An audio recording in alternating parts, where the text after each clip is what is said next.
So welcome everyone to Pizza Ministries. My name is Adam Cross. Yeah, my name's Brett Becker. And we are two youth ministers in the Ventura County area, Southern California. I don't know what's so funny. But yeah, we're starting Pizza Ministries, which is a ministry about pizza. That is not true. But you may be thinking, what kind of stupid We're name going is to minister to pizza delivery men as they show up at our doorstep. That is not close to true. Well, I guess it could be. No. But the idea of our name, if you're wondering why we have such a stupid name, is in the youth ministry circles, there's always this idea that with the teens, you just feed them pizza and then that's it. You've done enough, as long as they're happy. Adam and I have been working in youth ministry for a while now, and we've realized that at times there could be a real deficiency of, actual doctrine, actual ways to live your faith, and especially how to pursue an actual relationship with Christ. So we're just kind of making fun of the idea that, you just feed them pizza, and we're twisting it to express that, in youth ministry, it does have to be Christ-centered. So, yeah, that really youth ministry at its center is about a relationship with Jesus Christ, and also I think having resources for other youth ministers, because I think for both of ourselves, it wasn't always easy to connect with other youth ministers and to be even open and honest about struggles and what's going on in our ministries or even our personal lives as we're youth ministers. So having a community, building resources for youth ministers, sharing struggles and joys and seeing God working in the church and in our lives is a part of the ministry that we really want to start in this area. Youth ministers obviously have to buy into their message, and we've learned that sometimes it's really hard to get through life. So to have a community like that really helps us, and it's not in some fluffy way where we just get together and talk about how great our God is, but it's an opportunity for us to be real with each other.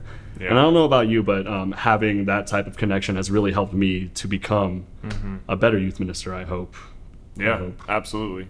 Kind of seeing how different ministries run and how even just different personalities kind of work in ministry actually I think helps us to grow ourselves in ministry, and just being in a community with people who share our faith and our struggles. It's going to challenge us. It's also going to strengthen us, and it's a source of hope and just personal encounter. I think is really key in that. And a community that is willing to enjoy each other's company.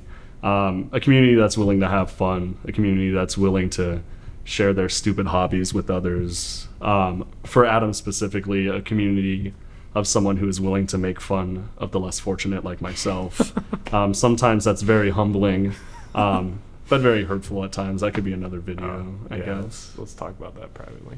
No, we're going to talk about it in front of them. But having a community like that is pretty important, I think, because we have to buy in. It is kind of like a vocation. We really need to buy into our message, and we need that strength that we find in other people who have similar ideals. And we need reminders of what ministry is about, because it's really easy to get lost in logistics or the details of planning an event, like, it's about the food, or it's about the games, or it's about the type of worship that we're doing. But no, it's we need that reminder that we're here for Christ, and in things do matter, but in light of that, not much else is going to matter if you have that. So it's putting that first, everything else comes after. So working with others and providing that kind of helps us refocus a lot of times when we kind of think or get lost and I'm doing it for this reason or that reason. It's like, nope, let's bring it back. So it's good to have that support with people who are on that same path and can help you, guide you back to that if you need it. And as someone who has gone to school for theology, the community is still pretty necessary. A lot of experiences, including myself. I did not want to do youth ministry. I still kind of doubt if I do want to do it currently. No, just kidding. But I didn't want to do. I'm done today. I didn't want to do youth ministry because it's intimidating, and all the stories that I've heard are stories of people who weren't supportive, or parishes that weren't supportive, and not a lot of resources for people to go through, except the pizza thing. So it's important for us to share ideals with each other so we could stay fresh and learn how to deal with unique people. Yeah. Part of Pizza Ministries is we're really looking to support youth ministers, and not just youth ministers, but people working in the church, or people looking to grow in their faith, or learn more about how to evangelize and share the faith in a healthy and fruitful way. And so a few of the ways we want to do that is to have retreats, which we work on a few retreats a year, but to have additional retreats, and to provide workshops and trainings and things like that, and just to meet with people and talk with people and be a source of support for others. Right. We also want to teach the faith in a way that's accessible for everybody. There are so many brilliant minds on the internet. There are so many brilliant authors. There are so many brilliant saints that we should read and we should learn from. But sometimes that can be intimidating. I don't know about you, but sometimes I read some of that stuff and I have to read it 4 or 5 times for it to make a little bit of sense. I don't know if our faith is intended to be that. Our faith is...